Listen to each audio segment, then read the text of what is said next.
Salut tout le monde et bienvenue pour le premier épisode de Self-Made Business. On connaît tous l'histoire de Steve Jobs, de Bill Gates ou de Zuckerberg, notamment par des films comme The Social Network. Ces personnes ont changé nos vies et on utilise quasi quotidiennement leurs produits. Personnellement, ces histoires de self-made millionnaires, c'est-à-dire des personnes qui sont devenues riches par leurs propres moyens, me passionnent énormément et j'ai décidé de vous présenter régulièrement celles qui me plaisent le plus. Tout le monde peut réussir, donc laissez-vous inspirer par ces jeunes hommes d'affaires.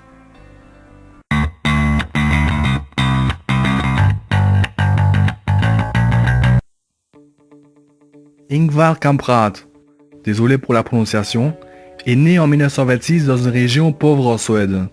Dès son plus jeune âge, il montre un certain talent pour les affaires en vendant des allumettes et des décorations de Noël pour s'acheter un vélo. Il avait seulement 12 ans. Par la suite, il vend des semences en faisant du porte-à-porte dans son voisinage et c'est un grand succès. Tout ça, ce n'est déjà pas mal pour un enfant, mais ce n'est que le début. À l'âge de 17 ans, après avoir terminé sa scolarité, il utilise ses économies pour fonder un commerce qui va devenir un succès mondial. Au début, il vend des stylos, des petits sacs et des bijoux. 4 ans plus tard, il a une idée qui lui permet de décoller complètement. Il fait éditer un catalogue destiné à la vente de meubles. Vous avez sûrement deviné le nom de sa société, Ikea. Ses concurrents se font écraser par ses magasins de meubles. C'est pour ça qu'ils font la pression sur ses fournisseurs par des méthodes malhonnêtes.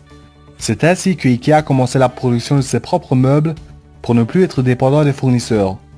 En 1963, le premier magasin est construit à l'étranger et la société de Ingvar finit par conquérir le monde entier grâce à laquelle il accumule une belle somme de 3,4 milliards de dollars. C'est plutôt une belle pension, hein. Par comparaison, la principauté de Monaco, l'endroit avec la plus grande concentration de millionnaires au monde, compte un PIB de 6 milliards de dollars, soit seulement 2 fois la fortune personnelle de Ingvar pour une population de 38 000 habitants. C'est une histoire qui fait rêver. Son premier business était la vente des allumettes et il finit par fonder une des plus grandes multinationales mondiales. Si comme moi vous êtes impressionné par la vie de Ingvar, alors partagez cette vidéo. Mettez aussi un pouce bleu si vous voulez me soutenir dans mon travail.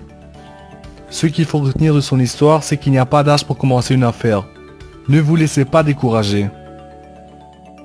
Dans la prochaine vidéo, je vous parle d'un jeune homme qui a vendu son blog à 100 millions de dollars. Donc abonnez-vous pour ne pas rater cette histoire. À bientôt.